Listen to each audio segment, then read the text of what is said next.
Dieu de toute la terre. La richesse de l'Église ou les riches face à l'Église. Oui, effectivement. Dieu a suscité des hommes dans l'Église. Il y a des pauvres. Bon, est-ce qu'il y a des misérables? Bon, il y en a, oui, puisque le mot existe. Les indigents? Oui, oui, bien sûr. Bon, tout le monde est indigent? Non. Il y a des indigents, bien sûr. Les pauvres, oui. Des malheureux? Pas en tant que tels. Mais puisque le mot existe, d'accord. Mais les riches face à l'Église. Les riches doivent apporter leur richesse pour assister les déchirures de l'Église.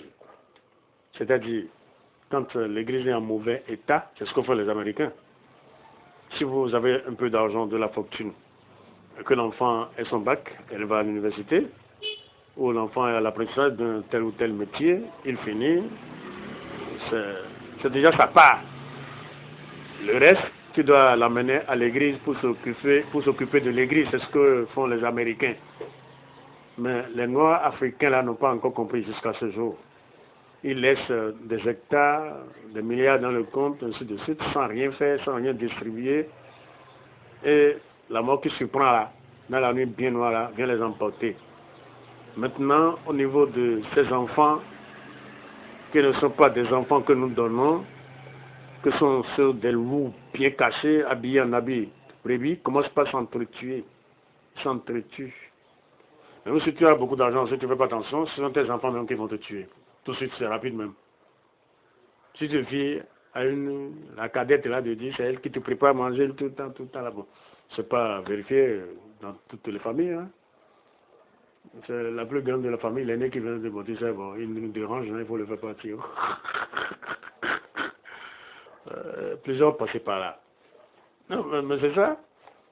Donc, si vous prenez votre richesse et que vous la disposez à l'Église, à Dieu, je pense que c'est la meilleure façon de faire les choses. Comme ce que dit la Bible. L'homme qui a 70 ans, et qui a 70 femmes, et qui a 70 fils, et qu'on nomme dans sa maison, et qui n'a même pas le petit Nouveau Testament dans cette maison, la Bible nous fait comprendre qu'un avorton a bien passé son séjour plus que lui. C'est-à-dire un avorton vaut mieux que lui, quoi. C'est ce que dit la Bible. C'était ça. Donc si vous disposez votre richesse à l'Église, pour la réparation de l'Église, pour construire de l'Église, pas une seule. J'ai un ami, lui ne fait que construire. Hein. Il construit avec des équipements et il s'en va. Il est au Gabon. C'est un ami. Si j'appelle son nom, tout le monde le connaît. Bien sûr, c'est un milliardaire. Avant, il louait des avions. Pour aller d'un pays à l'autre, il loue l'avion. Lui, il ne prend pas l'avion. Il n'achète pas les tickets. Non, il loue l'avion. Mais maintenant, il a son propre avion présentement là où nous sommes. Vous ne comprenez pas ça? C'était ça.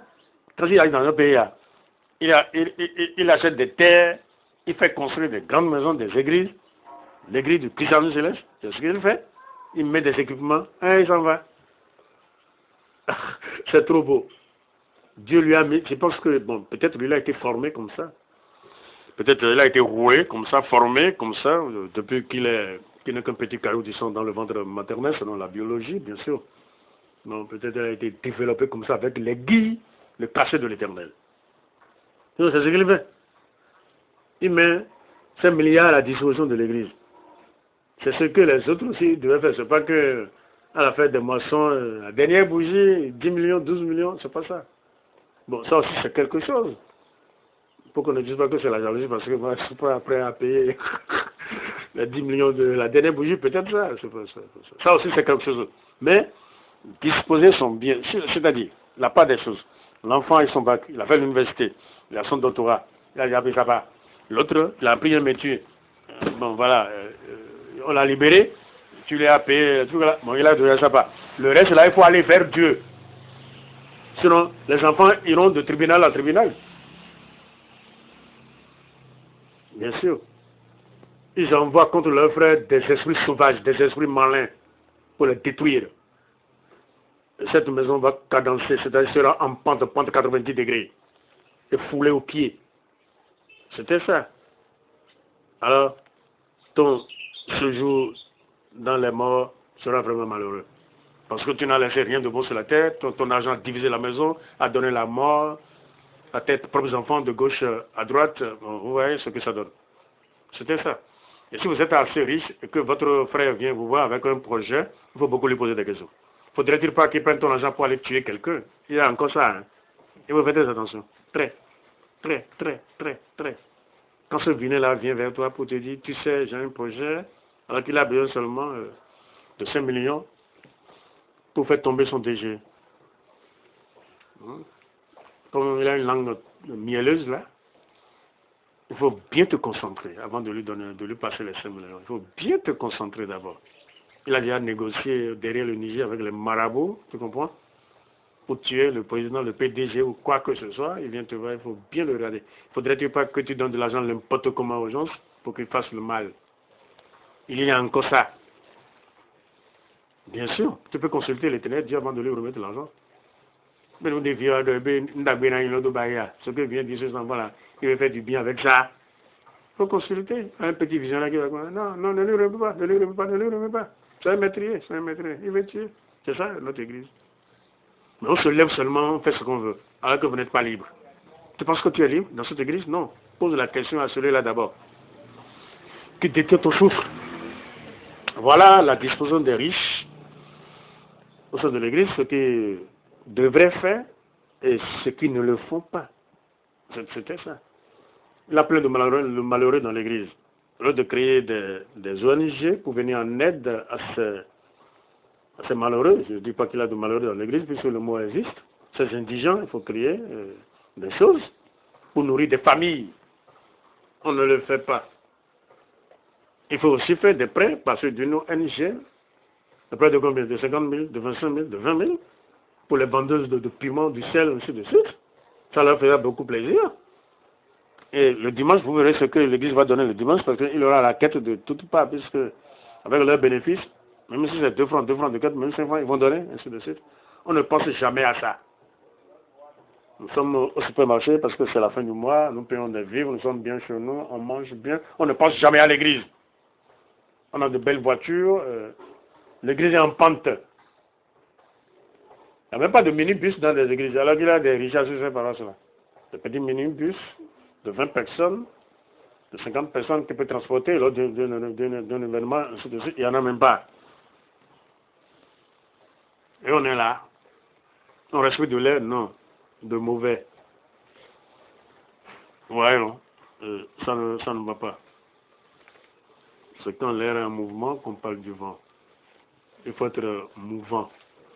C'est des choses comme ça. Il faut faire du bien, il ne faut pas faire du mal. Voilà. D'autre part, les riches qui se lèvent aujourd'hui, qui disent qu'ils sont des chargés de paroisse. Ils vont faire quoi dans ces paroisses-là? Moi, je ne sais pas. Il y a fouille. Vous n'avez rien dans la tête. Rien complet. La tête est vide concernant l'église. Mais on veut toujours donner la dernière bénédiction. Alors que, lorsque vous donnez la dernière bénédiction, quelque chose sort de vous. Tu comprends? Et ce qui sort de vous, là, est en partage au sein des fidèles. Mais vous finirez pas de vivre un jour. Et c'est la mort. C'est ça? Et ce qui sort de vous, là, comment il faut faire pour le ramener? Tu connais pas, même pas le chemin. Que la grâce de notre Seigneur Jésus-Christ, on dit ça. Moi, là, j'ai peur de dire ça même. Comment je veux dire ça? Je prie d'abord. Et quand je finis de dire, alors je m'arrange maintenant. On n'a pas compris que Jésus-Christ, après avoir guéri les gens, il se cachait parfois pour aller sur des montagnes pour prier, pour ramener les perdus. Vous ne savez pas ça? Ça de clé, mais on vous dit venez, après vous dites non, nous sommes déjà pasteurs, nous sommes déjà venus au premier évangéliste. Mais c'est pas à toi hein, de nous enseigner. On tame le sol, on gueule dans voix dans le vide, parce que tu es léger comme le souffle. Tu pèses quoi? La feuille d'une feuille morte? C'est ce que tu pèses, c'est ce que tu es. Tu n'es qu'une feuille morte. Le poids d'une feuille morte. Lorsque le fils de Nabuchodonosor a été mis sous la balance là, on attendait de lui combien? 55 kilos. Il a donné combien? 0,5 grammes. Il a été tué cette nuit-là. On dit, cette nuit-là, tu mourras. Et donc, ça y est maintenant, vous êtes ça y est, et c'est donc, je fou là, des katoutou. Tu comprends? C'est ça. Il a été mis sur la balance avec 0,5 grammes au lieu de 50 kilos ou 55. Alors, le fils de Nabucodonosor fut tué cette nuit-là même. On pèse devant Dieu. C'était ça, il n'a pas pesé. Et peser, c'est quoi? La justice. Quel genre de justice? Juste juge. C'était ça. Juste juge. Donc, le jugement sera conforme à la loi. C'était ça. C'est ça la volonté de Dieu. Mais quand c'est autre chose, là tu es léger, on te tue. Ils disent que tu veux, mais pas facilement. C'est-à-dire, remplir des mots. On peut rassembler 40 ans, 50 ans pour te tuer. Voilà le livre de Jean chapitre 5. À partir du verset 2, on en a.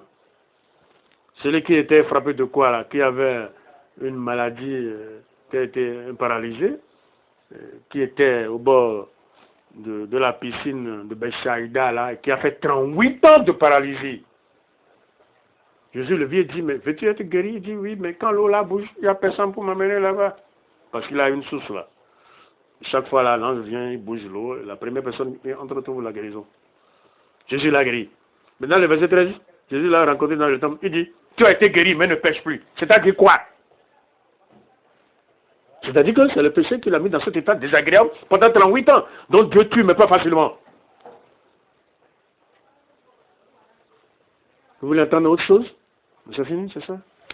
Il tue, mais pas facilement. Alors, remontez rapidement la pente. Et que ces riches qui sont dans l'église là ne cherchent plus à être chargés en disant parce qu'il a un peu d'argent, je dois donner la dernière bénédiction. Non.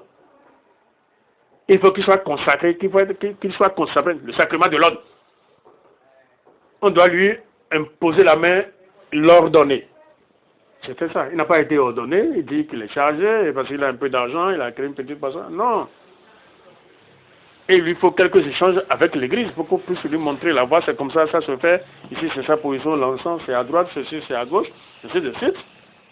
Qu'il puisse connaître un peu l'église avant de dire qu'il est sacrificateur. C'est pour cela qu'il a des morts, il a des malades, il a des estropiés, il a des aveugles, il a des sourds, il a des muets, il a des gens qui ont perdu leur force.